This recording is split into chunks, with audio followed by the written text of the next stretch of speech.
Hi, welcome to Orlando Experience. Today we're doing another one of our resort tours. If you didn't know, I'm starting a series just called Resort Tours, and I'm going to be taking you guys around the resorts all around Orlando, kind of giving you a good idea of what you're going to get when you're staying at one of these resorts, showing you around the lobbies, showing you dining options, showing you kind of just the entire resort, including pools. If you didn't know, we already have one up about the Polynesian and its newest tower, the Island Tower. So if you're interested in seeing that new DVC resort, or if you're just interested in seeing the Polynesian, go check that out after this one. So we're here at the Grand Floridian. This is not one of my favorite resorts, I'll be 100% honest. This just isn't my vibe.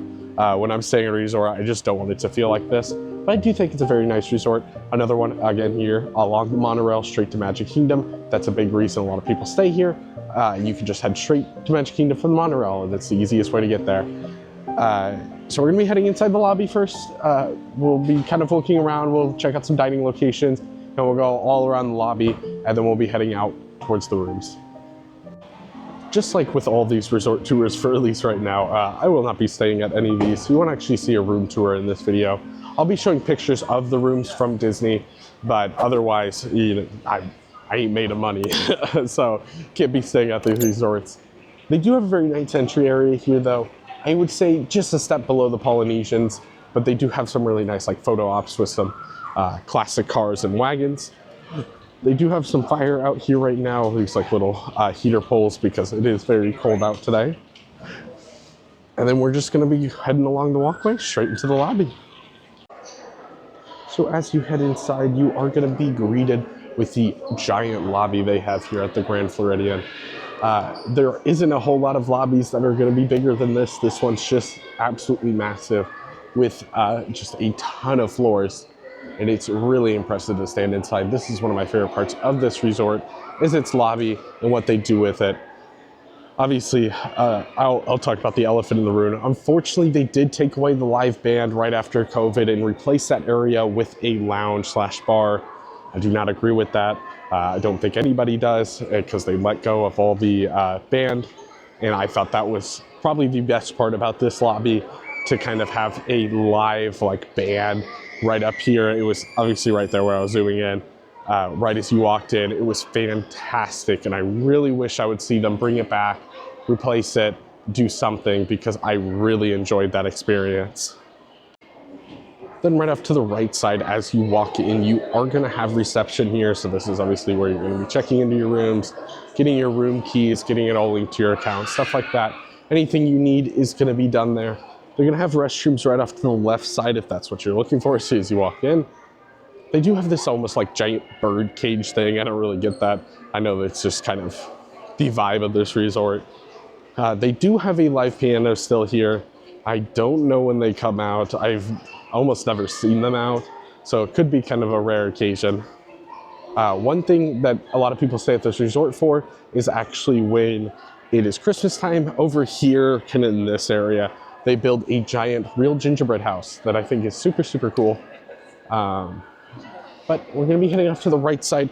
We do have one shop over here to look in real quick. That's a little bit of a fancier shop. Then we'll be heading all the way around the first floor before heading to the second one. So here at the back right side of the resort, you are gonna find a kind of upper scale clothing store here. This is gonna be kind of the upper scale resort, so this is what you're gonna be finding a lot of. They do have some special Grand Floridian themed merch in here, including a lounge fly and a robe, just like we saw over at Polynesian. And they also do have their own pair of ears here, if you're interested in getting those. But again, kind of a more upper scale store here with jewelry, and just some more expensive items in general. And right here at the back of the resort, they do have the Garden View Lounge. I believe this is used for a tea time. I do believe you have to reserve it. I don't know the exact specifications, so do your own research on this one.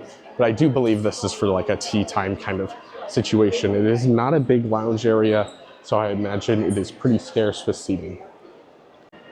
Then off to the back left side of the resort, off to the left side of the lounge that we were just at, we are gonna come across Sandy Cove Gifts and Sundries. This is gonna be kind of your market situation for this resort. So they're gonna have some like bottled wine you can buy here. They're gonna have chips, you know, stuff you might just want for your room, snacks, treats, stuff like that. And they will have a few little gift items here. But again, this is kind of more of your marketplace for your stay at the resort. So if you keep heading down that hallway there, we are going to come across 2 dining locations. We're going to have the park fare that is going to be your all-you-care-to-eat buffet kind of style situation.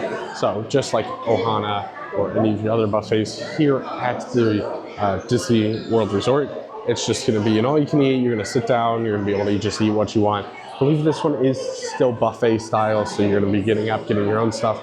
That I personally prefer, because I feel like I waste less food. Your other option here is going to be the Grand Floridian Cafe. That is going to have both breakfast, lunch, and dinner times. Closes at 9. It is going to be kind of the situation of a sit down, you're going to have a menu, you're going to have a server, you're going to order, and then you're just going to have a single meal kind of thing. I have heard good things, and this is just going to be kind of the spot you come for lunch or dinner or breakfast kind of during your resort stay.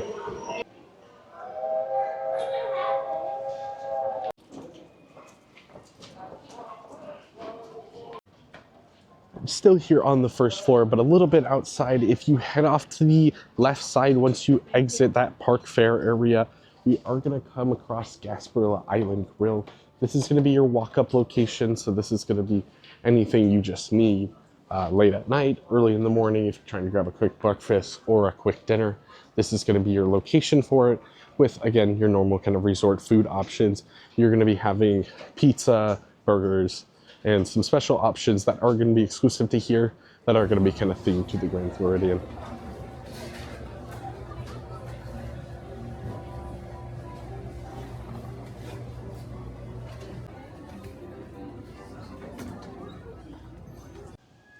Down here from Gasparilla Island Grill, when you come out of there, you are going to find an arcade that is not huge, but there is an arcade over here if your little ones are just looking for an arcade while at the resort.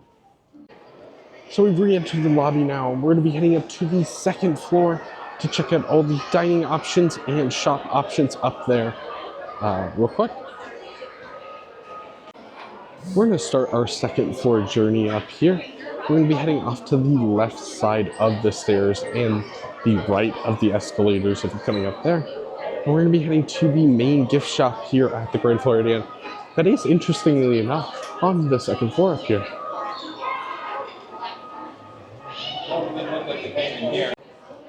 So up here in this gift shop, you are going to find your general Disney Parks merchandise. We got the 2025 merchandise over here. Then you're just going to find, again, your general Walt Disney World merchandise. You're going to find a lot of the stuff in the parks too, but if you're looking for stuff to go into the parks with, because I know a lot of people like to wear Disney merch while in the Disney parks. If you're looking for any of that, or if you're looking for toys for the little ones, stuffed animals, stuff like that, or anything to grab last minute, this is going to be your spot up here on the second floor. It's just going to have all your Disney merch. And again, it looks like all the exclusive Grand Floridian merch is down there in the other shop that we checked out just a little bit ago. And as obviously we're staying along the resort, along the monorail, the main reason you stay here, honestly, for a lot of people, is that the monorail station is over here. So you can take it straight to Magic Kingdom and the TTC to head to the other parks. And it's just really convenient. Completely beyond my knowledge, they have a Basin now in the Grand Floridian. Basin is a soap store, so it's going to be mainly around soaps. You're going to be able to find like shampoo and conditioning bars. They do a lot of bath bombs and bath salts kind of thing. They do candles too. So there's a wide array of stuff you can get in here, but mainly around kind of bathroom and soap kind of areas. I really like Basin. They have a big one over at Disney Springs. So this one's going to be a little bit smaller. They're still going to have a lot of stuff for your resort stay, and I think this is a great addition to this resort to have this here, to be able to have some fun items for your bathroom and your resort. Up here on the second floor also, this is where you're going to find the Bibbidi Bobbidi Boutique. There is one in this resort. It is currently closed. I don't know if it's under renovation or anything right now, but it is not open as of right now. Obviously, I wouldn't be able to film in there anyways, because I'm not a child or with a child. But if you are interested in doing the Bibbidi Bobbidi Boutique and you're staying here, this is a good option instead of going to the park and spending time at the park when you're trying to do other things. So if you keep heading along the walkway here, along Bibbidi Bobbidi Boutique, you are going to find an entrance for, I'm not going to try and pronounce that one, I know it's like Citrus or something. It's going to be kind of a nice sitting area with some different food options in a bar up there. I believe, again, a little bit of a higher price point. You're also going to find Victoria and Albert's restaurant.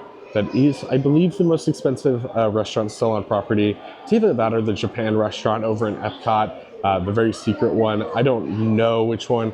I believe Victoria and Albert's is the most expensive, but this is going to be like super high class dining. You're going to have a fixed chef's menu, and it's, again, this is like really high end. If you're looking for that while you're here, go for it, but that is too expensive for my blood.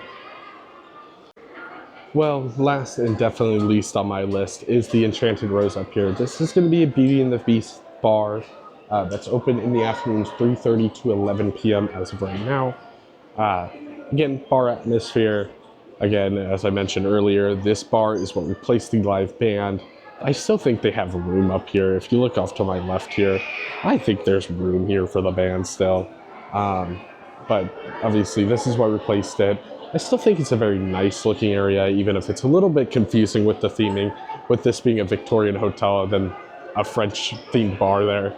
But either way, I think it's still a nice area to grab a drink if you're looking for that in this resort. So we're heading outside now because we are kind of done with the lobby area. There's your look if you're just looking for the lobby, what's there and what you can do. They are currently putting tarps over the flowers. Let me know if you know why. I'm assuming it's because it's so cold and the rain's really cold that they don't want it to kill the flowers, so they're trying to preserve them. That's what I'm assuming, so let me know down below if you know exactly why. But here is our general walkout. Straight in front of us is going to be one of the pools. I would argue this is not the main pool, but if you're just looking for a normal flat swimming pool, this is going to be it. So here's a look at the pool over here. Again, I would argue this isn't the main pool. This just has a bathroom facility, the main pool, and a spa. It does have some cool water features in the very back there, if I maybe can get over there and get a closer look without having to lean over a hedge too much. They have some cool little water fountains for little ones to play in. They have a deep side to the pool. Then they also do obviously have a spa that is currently in use, obviously because it is freezing. And I've been seeing some people out in the spas today. Here's a look back at the main hall area. There is obviously rooms all along the top. That's why that main area is so big and the elevators are in there and stuff. So you can actually stay along the main hall. That is super convenient for the resort monorail that was up there too. And just kind of general shopping and dining, and you're just so close and you don't have to go outside if it's raining or anything. So while we're on the topic of being out here next to all the hotel rooms, I am going to show you one of the kind of almost mini lobbies they have. Again, these are higher class resorts, so you're going to get a better experience here than you will at like Pop Century or the Sports one. Just any of those is going to be your general like basic cheap resort. This is going to be the lobby area, so you're going to have some seating, some nice decorations in here. If you're waiting for family members or friends to get out of their rooms, this is a great area to do so. And they have a giant main atrium in here. As you can see, that goes all the way up. Again, this is a lot bigger than the Polynesian. If you watch that video, you can see this is like massive compared to it. All the rooms are just bigger in here. And they're just bigger buildings because it fits the aesthetic a little bit more than the Polynesian being a little bit smaller and tight. But again, very nice. They have elevators obviously here. You're not walking upstairs all the time, and they also have stairs if you don't mind walking upstairs. To just give you a point of reference, currently I am walking to the left side of the pool. If you head out straight through the back to the left, you are going to be heading in the direction I am right now. You can see Contemporary right across the lake there, and you can actually see the ferry going right now. But over here, we're going to have a couple things where we're going to mainly have the ferry boats to Magic Kingdom. So again, this is going to be a situation where you're not wanting to take the monorail over either because it's busy These ferry boats are a lot of times way less busy than the resort monorail and can be a lot quicker because it's straight to your resort. So if you're interested in just getting it back and forth as quick as possible, you can do that there. So quickly, a couple things I wanted to mention real quick while we're over here actually by the boat dock. First, I could be ruining somebody's secret spot, but they actually do have some nice outdoor seating here. When it's not horrible weather, that is fantastic viewing for the fireworks. You can't quite see the castle from this angle. It's like right behind there. But from that angle, you 100% can see the castle. And you can actually see the crane for the Big Thunder redo right now. I also just, again, big thing I wanted to mention, since you're so close to Magic Kingdom, there is a walkway that goes from here all the way along. It is, I won't lie, it's a walk. If you're here all week, I don't know if I suggest doing the walk because you're already been doing 10 to 12 miles at the parks your normal guest is. So if you're already doing that, I don't know if I would walk, but if you don't mind walking or you're looking for a morning run, that's a fantastic walkway back and forth between the Magic Kingdom. And over by the ferry here, I honestly did not know this restaurant was here. That's my bad. I'm not going to try to pronounce his name. It's probably Narcosis, maybe? This is another really high-end dining location, as you can see from the menu prices, with the entrees ranging from about $40 up to $89.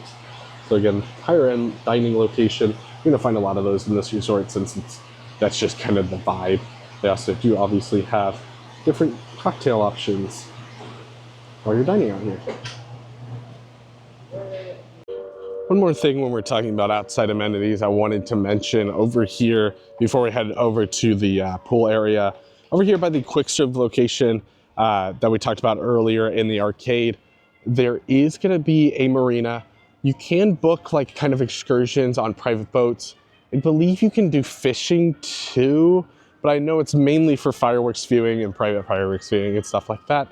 So I just thought I would mention it is over here next to this kind of area.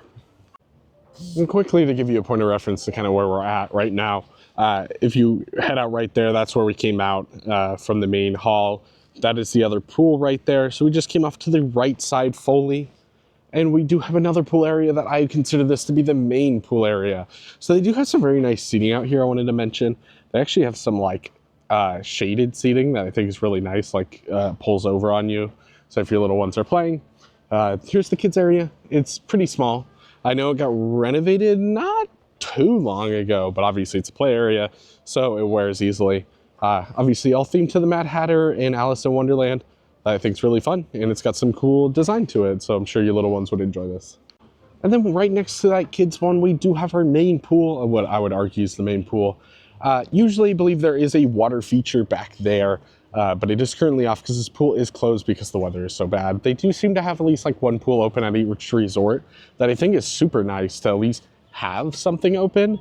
I don't really see many people swimming in them, but at least it's nice to have them open if you're paying these kind of prices. Here they are going to have a kind of bar food area where you're going to be able to get some poolside snacks, a bathroom just like any other pool area. And then they're also going to have a slide here that is, I would say, pretty reminiscent of the one over in Polynesian. A little bit more in the rock work this one, and having some almost enclosed areas. Still really nice pool. I think this is again one of the nicer pools they have with all the rock work and just the look of the pool in general. Out here by the beach, we're right next to the kids area still. They are going to have some nice seating out here and some beachside activities, including like cornhole and stuff. This is not going to be somewhere you want to come for the fireworks because the fireworks are going to be coming from behind that building. You might be able to see them over the building, but I would definitely not suggest coming to this area for fireworks viewing. But if it's a nice sunny day, it's still a nice place to relax. So we've officially come kind of to the end of the resort on both sides now, so we're going to be wrapping up here in a second. That is the pool we were just at. Again, to give you a frame of reference, we're walking all the way along this walkway. And as you can see, the wedding pavilion's right there. This is a big part of this resort. I would say it's almost a like crucial part of the resort for a lot of people. This is where people can come and get married here at Disney World. This is insanely expensive. I want to frame that in mind. But for some people, it's their dream to get married here. And this is going to be the spot to do it, with a really great backdrop of Magic Kingdom behind it, and in general, just a fantastic area in general, and you can actually see the island tower at Polynesian right there in the background. But again, just a really nice pavilion in general. But we're going to be wrapping up here because that's about it for the Grand Floridian. All right, so that's officially it for the Grand Floridian Resort Tour. Not as much stuff, I think, going on as the Polynesian, but it helps with the island tower being added. There's a lot more to do now over there. But I still like this resort. It's just not completely my vibe. I think it's just a little too fancy for me personally. I just don't like fancy things. So this isn't going to be for me, but it might be for you if this feels your resort and this theming and stuff is totally you. Come on here. This is going to be one of the more expensive resorts if I'm not mistaken. Again, still along the monorail, so you're getting that kind of luxury transit experience. So you're going to be paying a pretty penny for that. But I think dining options here are pretty good for your average theme park goer. If you're a higher class theme park goer, then you do have Victoria and Albert's here if you want to try that out while you're here on vacation. They've got some good pools here and just good amenities in general. I think the rooms are very nice here. I'll show rooms somewhere up on screen if I can find pictures of them. But again, not my resort, but it might be yours. So thanks for watching. Again, look out for more of these. Go check out that one from the Polynesian if you haven't already. I hope this video brought a little more joy into your day, and we'll see you guys next time.